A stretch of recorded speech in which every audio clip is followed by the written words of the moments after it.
And coincidentally, the oil and gas background I've seen kind of make its entrance into data center where, data centers are being announced now, or customers we're talking to are using natural gas straight out of the wellhead, natural gas generators on site, straight out of the wellhead, but very close to oil and gas facilities. Hey, this is Brandon Smith. I am Vice President of Global Sales and Product at ZincFive, and this is the Data Center Go-to-Market Podcast.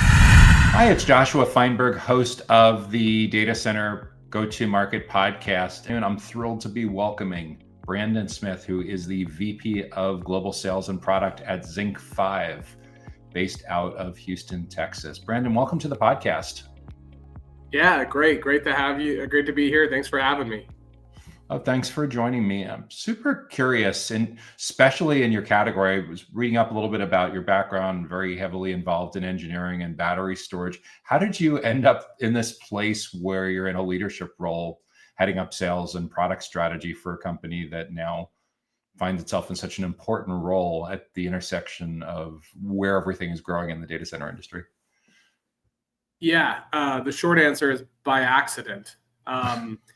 No, so my background is in engineering, but it's actually in oil and gas engineering. So I got started in the oil and gas business, and that industry is very cyclic. And so in one of the downswings, I found myself looking for something a little bit different. But I've always loved energy and the power energy has over global economies, markets, businesses, so energy of all sorts.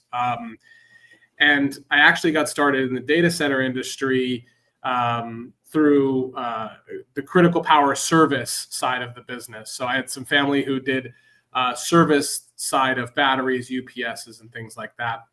So I got started at truly the ground floor as a service technician in data centers. And really what has been the foundation of my career so far was just being on the ground. So boots on the ground, working on the equipment, physically having my hands in the batteries, the UPSs, and the mission critical stuff as the data center industry was really kind of taking off. That foundation of learning has kind of allowed me to grow really nicely on the product and sales side because I understand it from a foundational perspective. And so then, I found that I have a really strong love for strategy. So that's product, that's sales, that's the vision, 2 years, 5 years, 10 years down the road. And that's been a lot of fun. And at ZincFive, we have a big vision. We've got a lot to do and we've done a lot so far. And that's kind of where the intersection of my skills being strategic, but also having a really strong foundation in engineering and battery and critical power has intersected very well. And so that's really how I got here. Again, kind of by accident, but I enjoy it. So as you build your sales and services team, do you find that one of your core buyer personas is exactly where you were in your career 10, 15 years earlier? Yeah, a little bit, right? Yeah, that's part of it. Really, our buyer persona is data center professionals and operations professionals that want the best. They want the best quality. They want the best service groups. They want the best products for their offering because their jobs are on the line, right? The products have to perform so that they can perform. And so that works well because we understand what they're going through, right? And a lot of people on our team have worked in data centers or around data centers like myself. And so that helps us build solutions for them. Do you find that your most common applications that your clients are using is still conventional grid power, or are you starting to get more requests to integrate more like alternative energy sources with natural gas turbines or fuel cells or anything else like that? Yeah, that's a great question. I'll give two answers. Since I head up sales and product management, I would say the sales effort is a lot more traditional still. The customers are still looking for traditional battery backup or AI-focused battery backup for UPS and data center mission critical. But on the product side, that's looking kind of, well, I'd say 5 years out, but the way the market's moving these days, it's like 6 to 12 months out. That is getting more diverse in what we're being asked to kind of build products for. And that's getting a lot closer to integrating with various different energy technologies. And And coincidentally, the oil and gas background I've seen kind of make its entrance into data center where, data centers are being announced now, or customers we're talking to are using natural gas straight out of the wellhead, natural gas generators on site, straight out of the wellhead, but very close to oil and gas facilities. And so that's kind of a growing opportunity for us. Again, I'd say 5 years, but the way the market is moving, it's 12 months away from really deploying these alternative strategies. So 5 times faster than you would have expected 5-10 years ago, that much acceleration. Absolutely. I mean, just 2 years ago, I thought we were moving relatively quickly. We had plans for 25 and 26. We kind of thought we thought we knew where the market was going and where it would be. And we were right, but in a compressed timeline. So where we thought the market would be in 26 is where it is now. And where I thought the market would be in 2028 is where it's going to be next year. Now, a lot of it is talk. A lot of it is walk as well. I won't say that everyone's just saying where the market is going to go, but I think we're all coalescing around AI and Nvidia and AMD and some of these big partners and big players and saying, okay, are we all going to agree that this is the roadmap? And because of that interaction, it's absolutely 5 times faster, I would say, than it was just a few years ago. I've heard from some of the large power infrastructure companies that they feel like Nvidia and Jensen Huang is literally leading the whole industry because of how, one, the capital intensiveness of GPUs, but the power intensiveness. Do you get that sense as well, that most of your clients are literally looking to Nvidia to decide what the roadmap is, or is there significant divergence? Yeah, I wouldn't even say it's just our clients, it's ourselves. What Jensen and Nvidia have done, I think, is, and maybe some will disagree with me, but I think it's the perfect playbook of product marketing, because they brought out a solution that was technically sound and was positioned very well. And when they saw the adoption curve line up, so the market and the product matched perfectly, they filled a need that was currently being asked for. But the roadmap for their success depended on an industry getting around and building around what they needed. So there are not pitfalls, but there are different things that this GPU world require from the electrical infrastructure side that weren't ready. They weren't designed, they're not developed, they're not at scale. And NVIDIA understood that. And so from a marketing perspective and a business development perspective, they've done well going out and sharing their roadmap and talking about where they're going and what they need from everybody in the ecosystem, whether that's a data center or a vendor or developer. And because they've shared that and kind of marketed themselves so well, everybody else is attaching themselves to the brand and saying, look, we're developing this high voltage architecture alongside NVIDIA. Look how great we are. And it's great. I mean, NVIDIA did well, right? They've got everybody to attach their roadmap to NVIDIA's roadmap.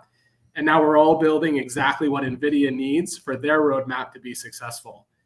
If they hadn't done that, I'm not sure that trajectory would be as monopolistic as it probably is going to be over the next few years.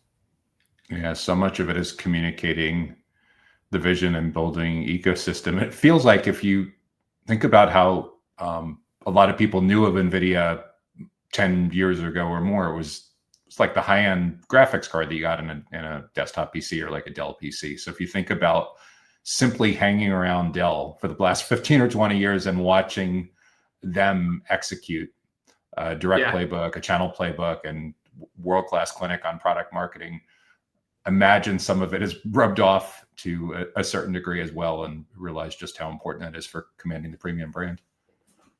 Oh yeah, absolutely. I just think it was executed perfectly, and it still is. I mean, they have the brand, they know they have the momentum, and they have people out there. I mean, there's NVIDIA people at every talk, at every show, and they're there to talk about what NVIDIA is building, but they're also there to kind of attach themselves to the vendor network and lend credibility to the vendor network and what they're building.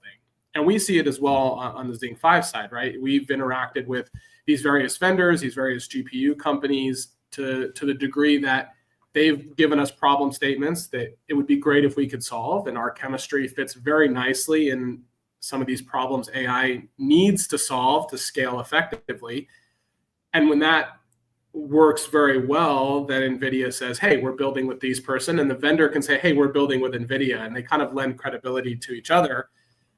Certainly we more so benefit from that, credibility push from Nvidia than the other way around. But that allows us to build confidently in their roadmap direction. Whereas if somebody else who didn't have that kind of brand recognition or that hold on the market came to us and said, hey, we're building this way over the next 5 years, we'd have to weigh that against current customer obligations and say, well, it doesn't really fit with what people are buying today. But that's not the case. We know where Nvidia is going. Everyone seems to be on board. So we're planning for 2 years down the road already based on what that roadmap looks like. Obviously, investors love the vision as well, to the tune of trillions in valuations. Yeah, it's been super fascinating to watch. Brandon, as you're building your team at ZincFive, I imagine that you talk to people at various stages of their career, some people that are really early on, some people that are more towards the middle. The industry, the data centers, critical facilities, digital infrastructure talks about how there's chronic talent shortages and the need to reach people at a younger age, even before college, perhaps even before high school. If you were to have a talk with a family member, niece, nephew, neighbor's teen, maybe even preteen in middle school that's curious about what careers look like in less technical parts of the data center ecosystem and client-facing kinds of roles, what would you talk about with that person over breakfast or lunch or at a family barbecue? Yeah, I mean, people are the number one resource we need for any industry, and certainly data center is going to need that as we scale. The biggest thing I run into is just education. I'll say, I didn't know what the data center market was when I got started in battery and critical power. It was more hospitals, 911 centers, real mission critical type applications, and data centers were in a closet. They were relatively small, unknown. As that scaled, I don't think the education to the general market scaled as fast as data centers were. And I think that's still true. Data centers are in the news now, and BlackRock and investments here and Nvidia. And now, my mom is texting me about data center stuff when she has no idea, what I do for a living in detail. So we're at that point where the market is now hearing about us, but we have to go educate what that means for employees. It's not just an investment vehicle. It's physical human capital. It's building the backbone of the internet. It's building the cloud. It's building all of these things. And one of the things I've always found about data center, and I tell this to people that are in it and not in it, it's the smallest, biggest industry on the planet. It's massive in scale, but everyone kind of knows everyone because it came from a very small place.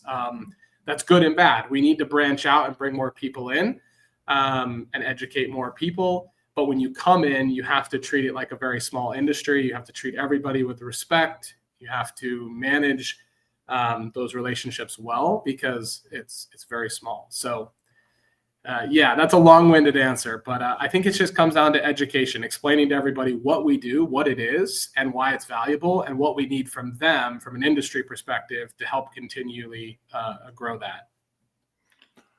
One trend that I've seen in the last couple of years as highly technical, highly skeptical IT professionals and engineering buyers want more of a self-driven journey is it seems like by the time they get to someone from your team, they want to talk to more of an expert. So a lot of the traditional definition of who ends up in a sales career seems to be shifting quite a bit. It seems on the data center operator and technology side, you see a lot of former IT professionals moving into biz dev roles in companies like yours. It's not surprising to see engineering talent on the commercial side. Do you envision that continuing to accelerate? And is that the path that if you're having this conversation at a family gathering or neighborhood event, and you're talking with a neighbor and their teenage son or daughter's overhearing, and they're kind of trying to figure out what they should think about with college? Is that the path they should think about if they're looking to work in some facet of energy, power, facilities? Yeah, my bias is I'm an engineer by degree as well, so maybe that's why I would push that. But no, from the sales perspective, um, our best sales team and people aren't necessarily technical degreed professionals, right? Not necessarily engineering or IT degreed professionals, but they are technical and they understand the data center space. They understand our customers very well, and they've worked in some form or fashion in the industry. I think being a subject matter expert and having a technical background or being capable of explaining very technical things to the market will absolutely help a sales professional in this industry. I think it's way more consultative, if that's way more of a consultant salesperson than it is like a used car salesman. And I don't mean that in a derogatory way. I just mean the customers really care if you know what you're talking about. Because again, at the end of the day, their job is more or less on the line. And data center professionals are not paid to be innovative. They're not paid to be first.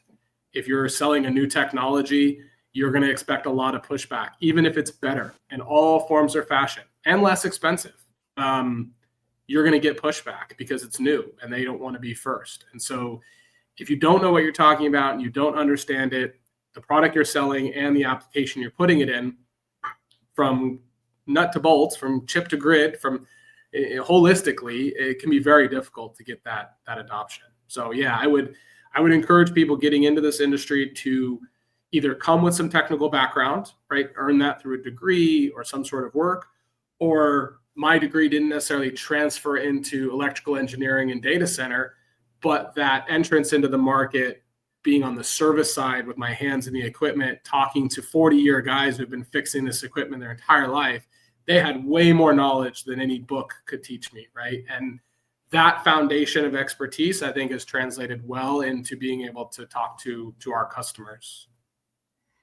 That was kind of the vibe that I got when you were explaining what you were doing early on in your career, is that not necessarily you're calling on the technicians, but you're calling on the directors and the site managers and saying, I understand what your team is going through, because earlier on in my career, I may have been someone that had worked in a data center like yours. Yeah, no, absolutely. And I think, look, ZincFive, we've made a decision as a company to align product management with sales and to some degree our marketing group as well, in the terms of our reporting structure. And I think that speaks to what we're talking about here as well, in that the product development side of it, which is in itself technical with some business aspect, is right in lockstep with sales. And that's because the conversation our sales people are having with the customers are technical in nature and are forward thinking in nature because of where we're at with Nvidia and AI data centers moving so quickly. The whole team has to be educated on not only our product offering, but where the market is going. And so we've kind of aligned those two groups for that reason.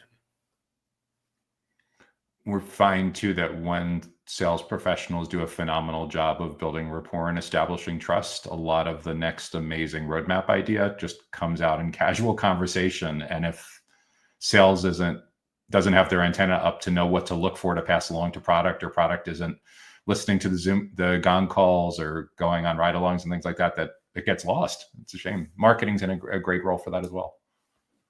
Oh yeah, absolutely. It's the casual conversations, the check-ins with customers. Those are fun because those are exploratory. It's what's going on, where are your pain points today, what do you see coming down the line tomorrow, and with how fast everything's moving, I'll talk to very, very, very experienced, very intelligent engineers at multiple data centers, top 10, that don't know what to do 6 months from now based on some of these trajectories of rack power and AI and compute, and some that have an idea and they'd like us to solve one thing, and some that think we should solve a different thing. And those conversations are happening regularly because, again, we're all kind of coalescing around this roadmap that Nvidia is really driving, and there's still a lot of unknowns on all fronts: data center engineering side and vendor side. I'm wondering too if you've noticed any change in the last 2 or 3 years as ChatGPT and the handful of other Gen AI tools have come into mainstream adoption. I mean, like 10 years ago, it was quite common to find that when you went out on a early sales meeting, the mid-cycle sales meeting, that people had watched some YouTube videos, they've read some reviews, attended some webinars, listening to some podcasts. Is it possible now that when you're going out to meet with prospects that they've done all of that and have been talking to Copilot or Perplexity or Gemini for a half hour, an hour on this topic already? Well, that's a good question. Yeah, I think so. In other words, does it really force you to be on your toes, to be like, provide a next level of expertise beyond what they're getting in from a like self-service interaction? Yeah, I think so. And I think that actually holds true with just your general understanding of the market as well, because, and I'll add to that, the BS detector is quite high in the industry right now as well, because information is at their fingertips. So you can't, I've seen it before with other products, other markets, other salespeople, where they have an understanding, or they think they have an understanding of how a competitor product works or how something else might work. And they pitch that as fact. They present that as, this is what I know. And it's very easy for a customer to contact that vendor and or find some information via AI or the internet, et cetera, to disprove that. And so I think that built into the technical SME and the trust conversation we were just kind of having is they have access to everything, right? The internet is forever, and it's faster than the speed of light in how information travels. So if you don't know something, say you don't know something, and don't get caught by the BS detector, whether that's Copilot or otherwise. It seems like the days too of companies using a lack of transparency as a competitive advantage are pretty much done in a world where the transparency is basically free and immediate. Yeah, and that goes for lots of different angles. The data center industry, I think, is very closed off, and I think that's good and bad. And some of it is the risk-adverse nature. As an example, if a data center company is trying something new, a new product, a new vendor, a new architecture, it's rare, or was more rare, it's getting less rare, but it's rare for them to put their name and their brand on that and say, I have taken a chance with this technology and it's gone well, or it hasn't gone well, and here's why. Because if it goes poorly, it can only be bad for them. And if it goes well for them, it doesn't really benefit them a whole lot, right? So in that regard, it's very closed off. It's hard for customers to share good and bad information. And so that can be difficult. But being transparent is very important from the vendor side. And I think even I see it often, and ZincFive's not immune to it. We want to share absolutely everything we can. It's probably best to not share everything. But so where do you find that fine line of sharing everything publicly or on the internet as best you can without the information being misunderstood? Misunderstood is the best way to put it. So I think the transparency needs to turn up a notch from all fronts. I'd love customers to be more transparent publicly about what they're using and not using and why it's been successful. And vendors need to be as transparent as they feel comfortable, both on the internet and in one-on-one conversations with customers. Trust is everything. Even the generative AI, it's largely believed that it used to be chasing above the fold on a search results page. It's largely believed that getting the Gen AI tools, it's not widespread yet on how it's actually working, but the gut feel among most people is their trust signals. Absolutely. I'll say, I've said it a bunch, I'll say it again. It's a risk-adverse industry. I mean, as innovative as you want to think data centers in this market are, and they are also, first and foremost, risk-adverse. And so that trust is key in that. And trying anything, even something that's well established, continuing to buy that product or use that service or design that architecture comes with a long line of trust that it's going to do what everyone says it's going to do. The Data Center Go-to-Market podcast is sponsored by DCSMI, elevating the role of sales, marketing, and go-to-market GTM professionals in the growth of the data center industry. To stay informed about upcoming episodes, make sure that you subscribe to the Data Center Sales and Marketing newsletter on the DCSMI website that can be found at www.dcsmi.com. Again, that URL is www.dcsmi.com.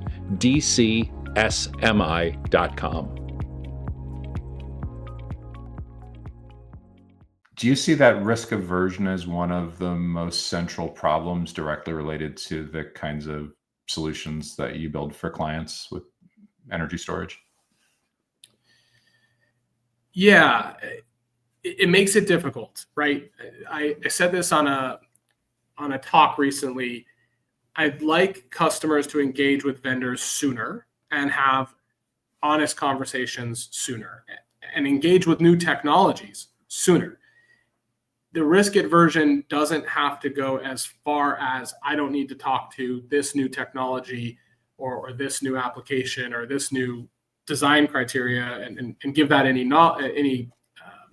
time or thought, because it's moving so fast. The market is that. I think Nvidia is a perfect example. You mentioned it earlier, where they were really just kind of a high-end graphics processor, and now all of a sudden they are the backbone to AI factories.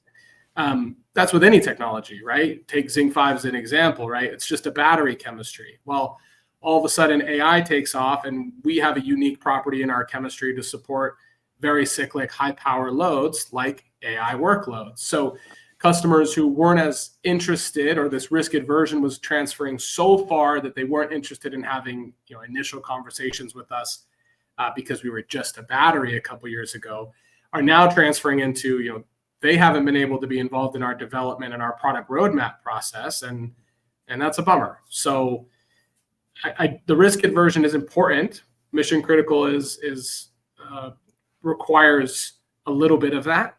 But it has to be scaled back to the point where we're willing to have conversations and willing to try new things, or you risk missing out on good technology as the market moves. You hit on something really interesting to me as well. I talk often about the importance of getting in early and often in a self-driven journey where highly technical IT folks and engineering folks want to talk to your team as late as possible. They want to be anonymous. They don't want to be put through the ringer with the prospecting process. And yet you want to intercept them as early as possible, so you have an opportunity to educate and build trust and shape the criteria that they use throughout the journey. How does that play out in terms of where ZincFive thinks about its go-to-market priorities? Yeah, I think that's where the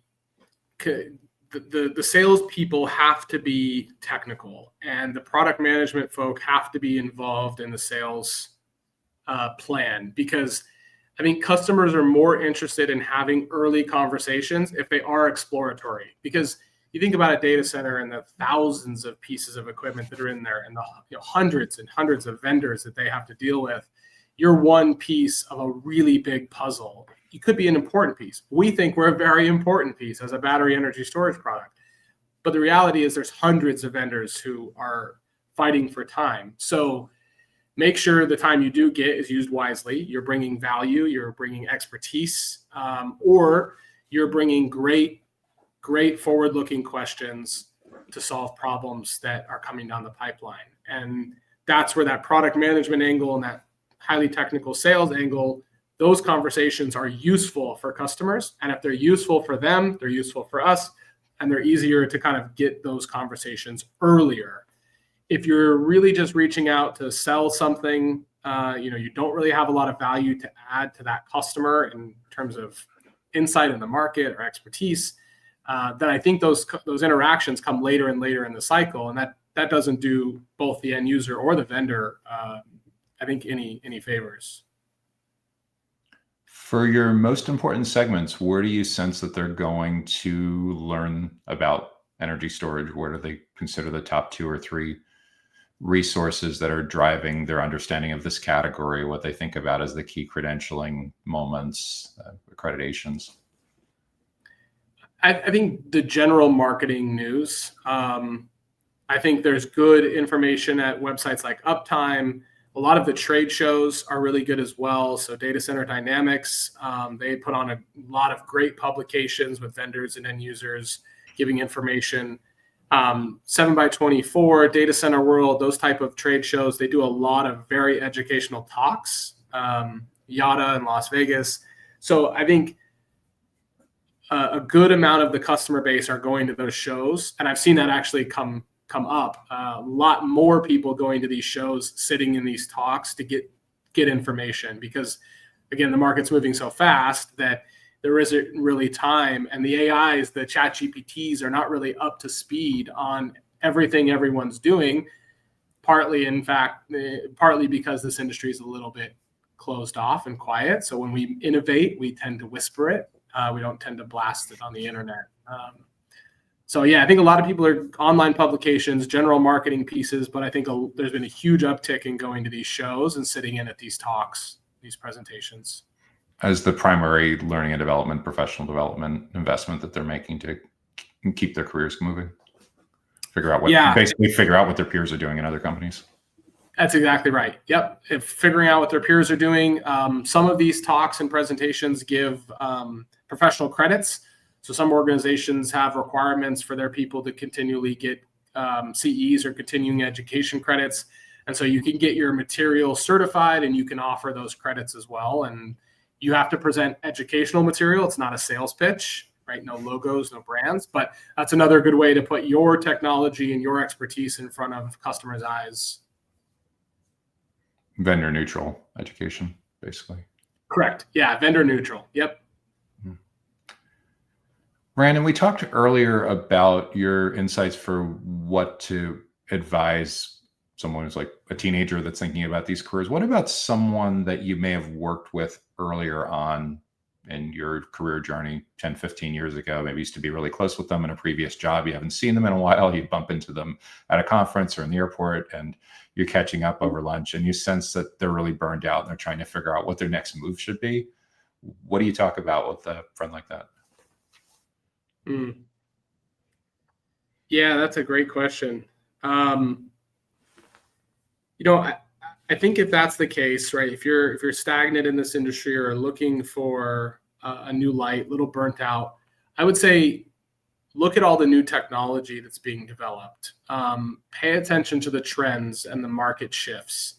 There's a lot of exciting stuff and a lot of fun to be had, I think, on the innovative side of data centers. We talked a little bit about why innovation is difficult to get into data centers, but with everything changing so fast, there's a lot of opportunity for great people to go to very small companies that have an idea and a couple bucks, and they need to take that product to the next level. There's a lot of opportunity in that.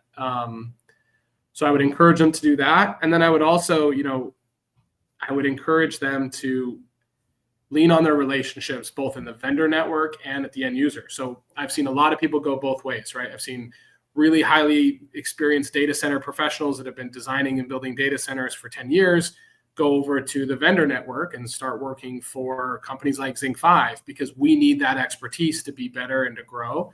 And then I've seen it the other way, right? You've been designing and selling UPS and battery systems for a decade. Maybe it's time to go look at the data center side and start using that expertise to build data centers. And so, yeah, I would encourage education of the market and trends, look at new technologies out there, and then maybe considering jumping on the other side of the fence to see if that's where your expertise can best be utilized.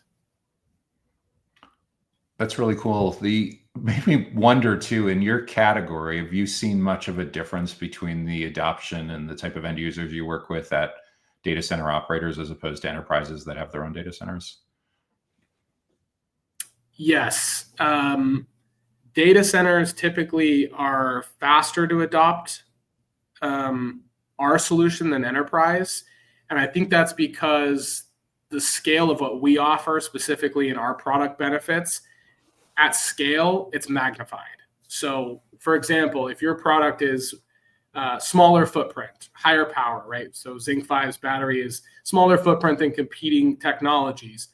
Well, if you have one battery cabinet in your enterprise data center, or 3 or 5, your savings are X.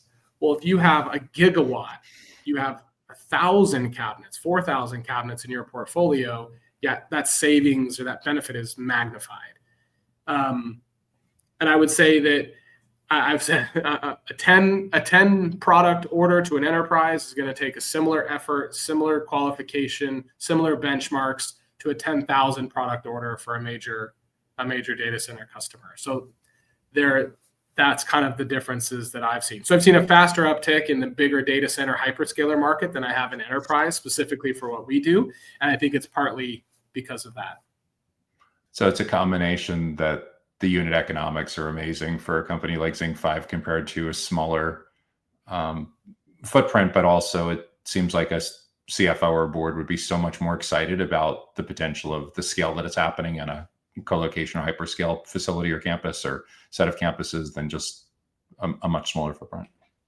Yeah. If your savings, are great per UPS, and a customer buys 1,000 UPSs or one UPS, that savings is tremendously different, right? And so I think that value and that willingness to try new technology and give you a shot and slowly roll you into their portfolio is a lot better, a lot easier when the benefits are magnified times gigawatts as opposed to kilowatts or megawatts. So that's a really unique difference about that I wouldn't have expected between operators and enterprises. Have you found any regional differences? Have you found any difference between the adoption curve or pain that usually sees this happen, for example, in EMEA compared to Americas? Like, for example, is the sustainability narrative that's so pronounced in Europe right now driving any differences in uptake habits in your category compared to the Americas? Yeah, absolutely. So I've been fortunate to run our global sales and product teams. And so I get to travel quite a bit. I just got back from Data Center World, Asia and Singapore, and it's very different. So Asia, for example, is quick to adopt new technology, way faster than the US and EMEA is, but they also get a larger influx of options in general that might not be as high of quality as what you would get in those two regions. So faster to adopt technology, typically have more issues as they adopt new technology. Those learnings and findings seem to then make their way to Europe, where Europeans will be a little bit more risk adverse than the APAC markets, but they still adopt new technology slightly faster, I think, than the US market. They seem to purchase with sustainability in mind at forefront. US kind of bobs and weaves depending on kind of who's in office and how important sustainability is to the public markets, I would say. But Europe keeps that at the forefront. And then the US is kind of last there. So we do adopt new technology. We tend to wait or pick a couple vendors that have made it through a lot of the testing and credibility we require as a US market to kind of adopt at scale. And so you get fewer products adopted here, but adopted at a much wider scale. I think sustainability is still important here. I still talk to a lot of customers about it, particularly the ones that are global in footprint. They still care quite a bit about that, but I do think it tends to bob and weave with the political climate, whereas it's a focal point of European sales.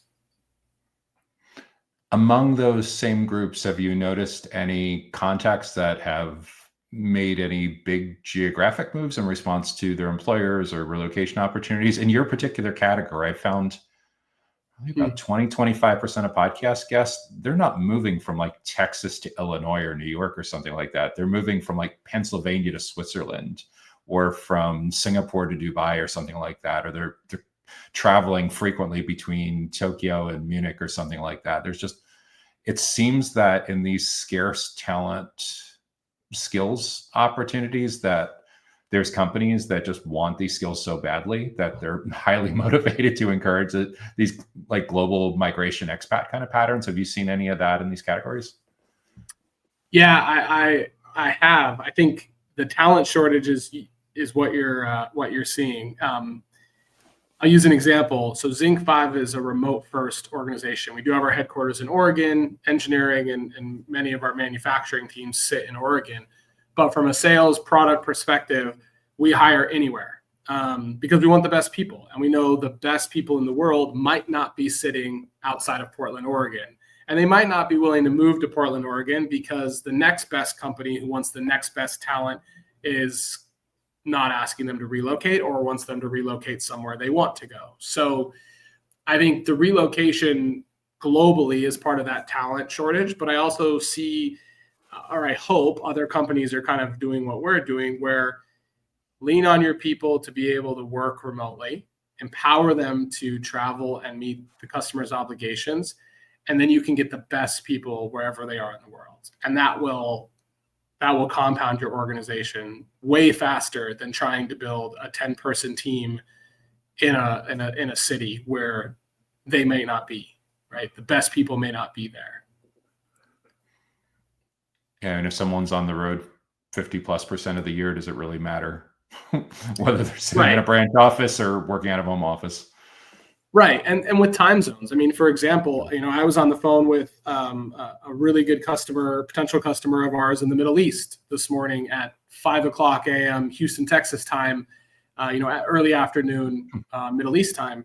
And I couldn't do that if I went to an office every single day. That would be tough to get into the office at 5 a.m. to chat with European and Middle East counterparts. And on the other side, late at night, 9, 10 o'clock at night, we talk with some of our partners in India and some of our partners in Taiwan and APAC. So I think that global perspective also gives you a flexible time throughout the day to work.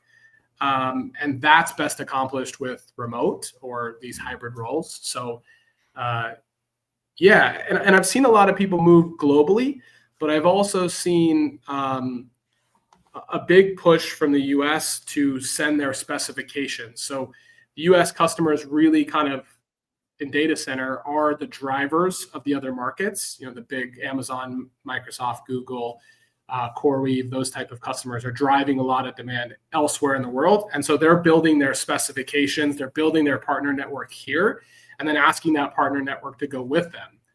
Now, some of these regions, APAC and Europe, EMEA specifically, those regions do report out of a lot of times the US, but they make their own decisions. So they want their vendors to be local there as well.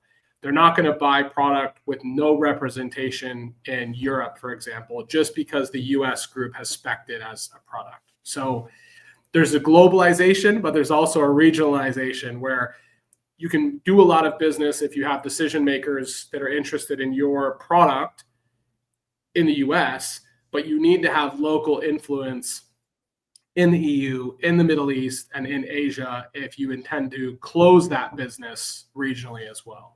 If that makes sense. Yeah, absolutely. And I've seen in smaller companies the way they seem to get started, although eventually they have to go totally in the pool, not just the pinky toes. A lot of times they're starting with channel partners or agent or distributor or reseller, something like that in that particular region who's solving some marketing and sales and services needs. But yeah, you totally envision as you get to bigger clients that that's not going to be enough. They want someone who's at ZincFive.com on involved as well, not just the third party.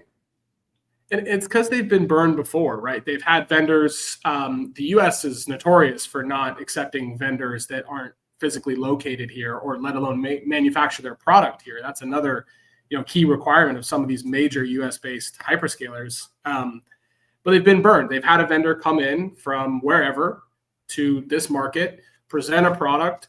It's going really well for 2 years, and then they have a product problem. And they retreat to their home market, whether that's retreating from the US or back to the US, right? So there's this trust that we talked about, this trust issue, where I could sell you a product out of Houston, Texas into Switzerland. But there's a risk for that customer that if it doesn't go well, I'm going to immediately retreat back to my home market and say, sorry, that sucks. So we've seen that. We have people there, we have a warehouse, we have assembly in Europe, and that was contingent upon closing business in Europe. So they were interested in doing business with us if we showed the effort to put people and facilities in those regions. It's funny you bring that up. I had someone on the podcast a couple of weeks ago. The episode just literally went live this week, and their entire business is being importer of record. They deal with headaches on people completely underestimating the customs and the tariffs when hardware is being shipped cross-border. And yeah, it can really mess up schedules if people don't take that into account. Oh yeah, just getting your shipping terms right can be an interesting one. So yeah, I'm sure they're very busy these days with tariffs and importing and exporting.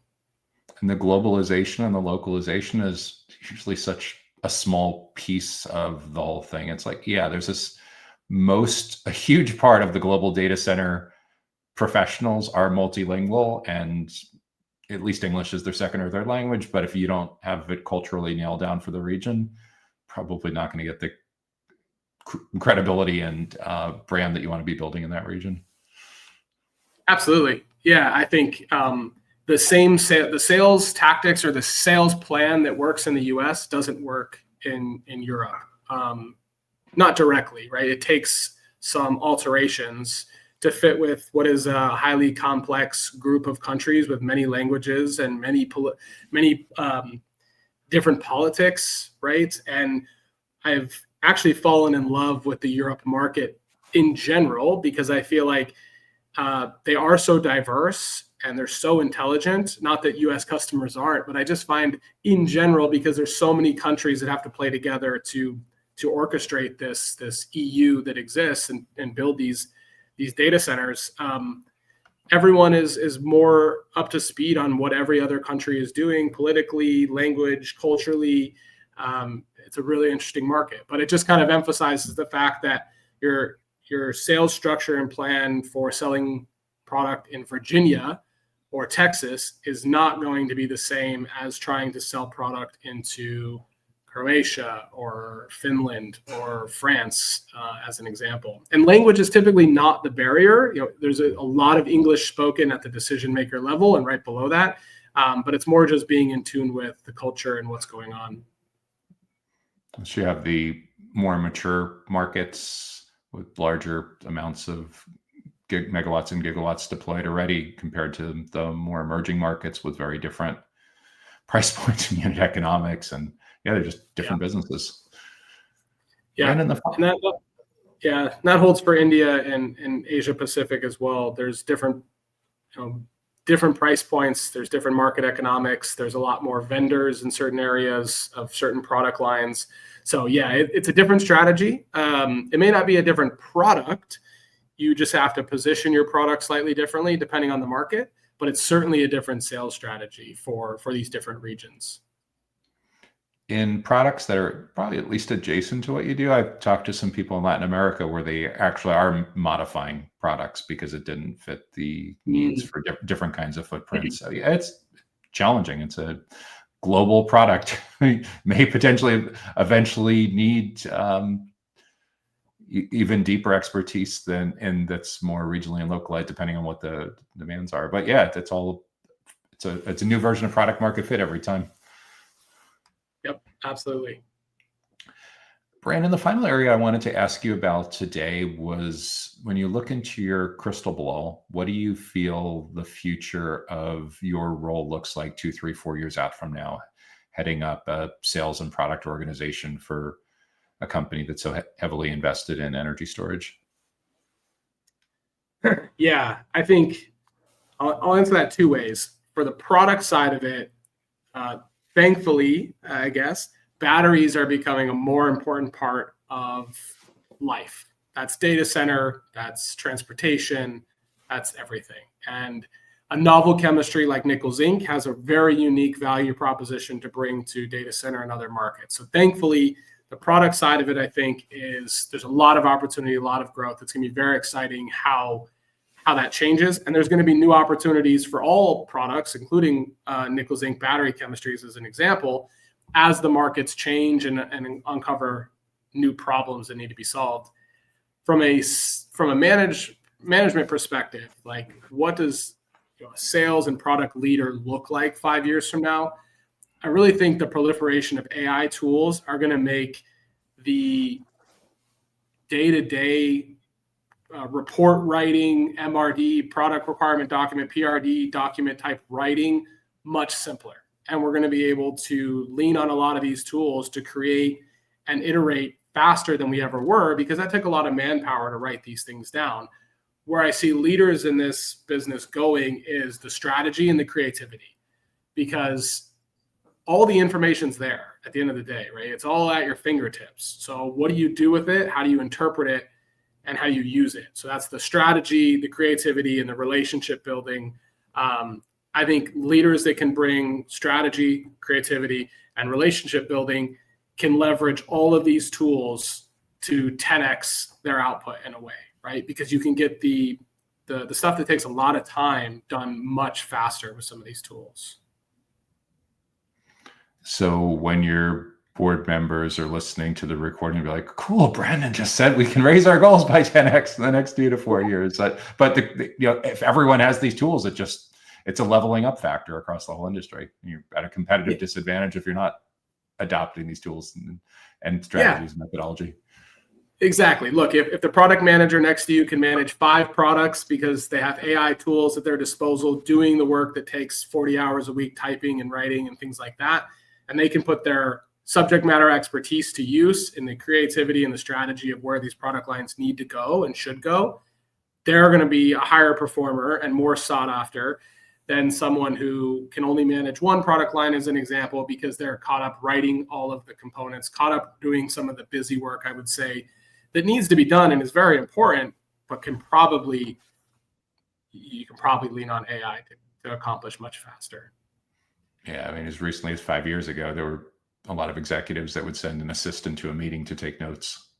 I think the AI note takers have pretty much eliminated the need for that. And yeah, there's just so much of a productivity boost that's happening across the board. And especially when you talk about your category and the amount of education that's involved, the amount of account management that's involved, and all the different markets where ZincFive operates, seems like that would really give you superpowers to be able to personalize, customize the experience, and be able to spot opportunities that may have taken hundreds of hours before and now can surface in seconds.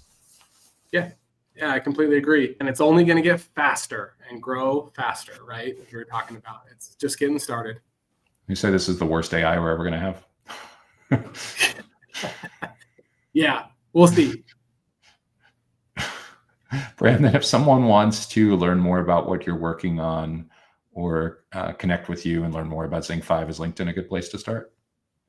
Absolutely, yeah. LinkedIn is the social media network for digital professionals. So start with LinkedIn. You can find me on there. You can connect with me. If you're new to the industry and you're listening, or you're trying to break into the industry, I'd be happy to help connect you with somebody. There are lots of great people in our industry doing lots of great educational things. Some colleagues of mine putting on community college classes, building a data center degree, Nabil and Nomad Futurists doing education stuff as well. So if you're looking to get into the industry, feel free to connect on LinkedIn. And if you want to learn about ZincFive, same thing, or go over to our website. We've got lots of product information on there about what we're doing for the data center market. We'll make sure to include the links to your profile and your company page and your website, along with the show notes for the blog, so people can learn more. It's been phenomenally interesting, really fast-paced category. Even as recently as a few days ago, there was a top 10 LinkedIn news trending story on data center developers and fuel cells and liquid natural gas turbines. It's just such a emerging fast area that now you can go to those family events this weekend and you'll bump into people who have nothing to do with IT infrastructure and digital. And Brandon, what's going on in this space?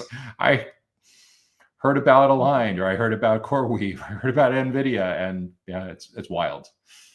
It is. Yeah, it is. Lots of new people flooding the industry, lots of new ideas. But it's great. It's great that our little industry is getting bigger. We got to grow responsibly.